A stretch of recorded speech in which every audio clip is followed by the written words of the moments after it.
Well, Stevie, before today, 13 years since the boys beat Dundee United here at East End Park. They did it in style. Yeah, it's a nice one to finally put to bed, but I did say, even in my team talk before the game, that all I wanted was the application from the players and the performance that we showed against Inverness. We never felt sorry for ourselves, and to put on a performance like that against the league leaders and win the game in the manner that we did was very pleasing, very exciting. Yeah, perfect way to bounce back from the disappointment from the Inverness game, and really well deserved. You were dominant throughout and took the chances when they came your way. Yeah, as I say, Dundee United have opened up a large gap at the top of the league, and rightly so.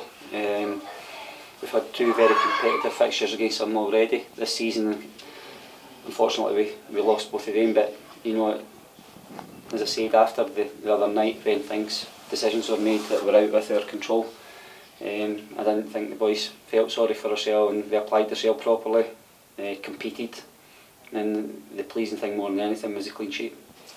You to start without Ryan Dow, brought in young Ethan Ross, and he played his part. In fact, a good all-round team effort. Yes, as you say, Ethan's come in, he's exciting, he's waited patiently, and you can tell that he's been listening and making sure he knew his role within the team with the shape stuff that we've been doing on the training ground. He's exciting on the ball, and you know, we thank Aberdeen for giving us the opportunity to look after our players. But it's not just to single Ethan out. To a man, it would be unfair. From the big man in goals, big Owen was terrific, and right throughout the team we had leaders today. And as I say, you don't beat the league leaders 2-0 on the back of people shirking out of tackles and that. And we've got a few cuts and bruises and aches and pains, but as I say, very deserved winners today. One goal from each of your strikers, both at slightly different stages in their career, but combined well today and took the chances when they came their way. Yeah, they've got different attributes to the way they play, but they've both got pace. And Jonathan's obviously, you know, not played a number of games at this level, but it'll take him a little bit to get up to the speed for, you know, trying to get 90 minutes out on. But he's done that today, and I'm delighted for him, because it's nice to get a goal early on in your career at whatever club you're at, and you know, it gets a connection with him and the fans. Kevin, you know, there was interest in him in the January window, and it was great that we managed to keep hold of him. And you see in today's performance at Kevin, you know, there's a belief in him now that he knows it's not just about the side going forward and scoring goals and creating opportunities. He worked as hard as anybody working back on their deepest midfielder, and if Kevin continues to work hard in that vein of form, then you know, he's going to have a bright future in the game. Comparisons before the game between Nisbet and Shankland, clearly Kevin came out and topped today. I don't see it that way. You know, we only want to look after our players, and Kevin's now a better player. I think he'd be the first to admit it as well. He's a better player than when he first walked through the doors at this club, and credit goes to himself and his teammates. You know, he'd be the first to say that. But you know, Kel Turner and Paul Payton in the centre midfield today, Danny and Ashley, you know, playing in the centre back positions were terrific, and they faced everything that was thrown at them.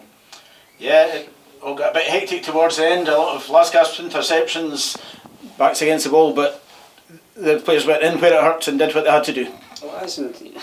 We've probably touched on everybody. Dom Thomas assists for Jonathan's goal, but Dundee United, you know, they've got people that come off the bench as well with a lot of experience. And Paul McMillan had, you know, his pace to burn. Hugh Murray didn't hide from that. Joe Thompson in front of him tried to help protect him as well, and as I say, it was a man's performance today, and Hugh Murray was exemplary in that performance today as well. In terms, Hugh Murray picked up a nasty head knock but played on. One or two other injuries, as you mentioned. Aaron Comrie went off early, and then Kevin Nisbet towards the end, beginning to build up. A run of games coming up. You'll just need to assess that over the next day or two, I guess, and see who's available for the Abro's game. Yeah, it's going to be far too early.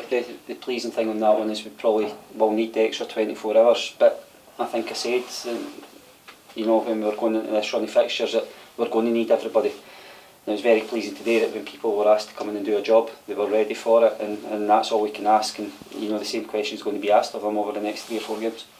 And obviously, cheering result for the fans going into March, and they'll be with you all the way in the run of games to come, and you know, it's a team effort all round.